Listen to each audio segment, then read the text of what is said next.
Hello partners, paano daw gumamit ng wireless in-ear monitors sa ating Zoom LiveTrack L20? So, ganito po yon. Ang ating Zoom L20 ay merong 6 na auxiliary out. So, pwede natin makontrol ang ating monitors separately sa 6. Ang auxiliary out po ng ating L20 ay 1/4 inch connection or PL. So, pwede mo siyang saksakan ng TRS na ganito, usually nagamit sa mga headphones direkta dito.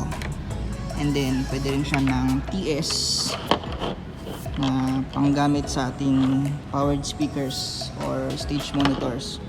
So, ang gamit ko ngayon sa ating wireless in-ear monitors ay TRS.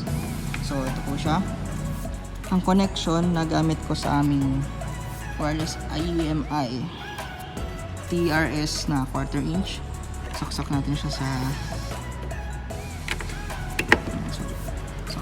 A. Then ang dulo naman nun ay dual TS. Yan, dual TS po yan. Na 1/4 inch din. Nakasaksak siya sa input ng transmitter na XLR combo. So ayan.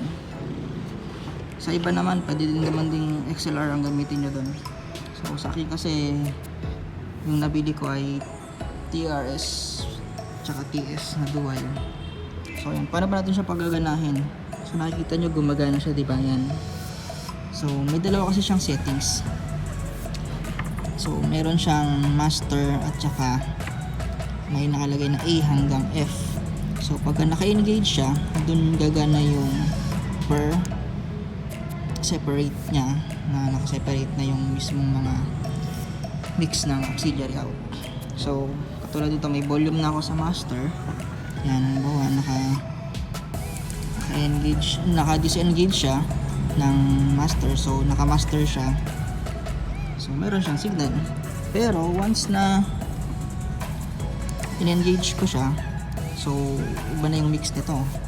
Yan, makikita niyo wala na siyang signal. So ngayon, dito ka nagagawa ngayon ng separate mix nila. Like ito, nandito yung settings niya. So master A hanggang F. So yan, para magkaroon siya ng signal yung A, so i-edit mo yung A. Yan, may ilaw lahat yan. So volume natin yung A kanina, yung signal natin kanina na may music. Yan. So yan, may signal siya. Kung makikita nyo, yan, meron na ulit. So sa A na yun. Ganon din dito sa may sa ating body back, receive niya na rin yun. Yan, kung nakikita nyo yan, may signal na siya. So ayan. So ganon lang po gumamit ng wireless IEM dito sa ating Zoom L20. So ganun lang din po siya dali. Depende kung paano settings ang gagawin nyo, kung separate mix ba siya or master lang din yung gagamitin yung signal. So nasa inyo po iyon. So yun lang. Maraming salamat.